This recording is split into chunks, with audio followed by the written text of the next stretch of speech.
महाराष्ट्राचे कुलदैवत असणारे जेजुरी खंडोबा देवाच्या माघ पौर्णिमा यात्रेनिमित्त देवदर्शनासाठी हजारो भाविकांनी गर्दी केली होती। या यात्रेनिमित्त जेजुरी गडावर श्री मार्तंड देव संस्थानच्या वतीनं फुलांची आकर्षक सजावट करण्यात आली आहे। महाराष्ट्राचे कुलदैवत असणाऱ्या जेजुरी खंडोबा देवाच्या वर्षाकाठी 8 मोठ्या यात्रा भरतात।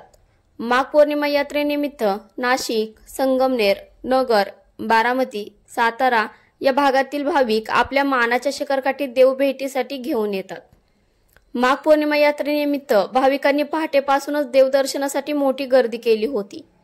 देवदर्शन तसेच कुलधर्म कुळचारनुसार तळीभंडार, जागरण गोंधळ आदी विधींचे रेलचेल पाहण्यास मिळत आहे।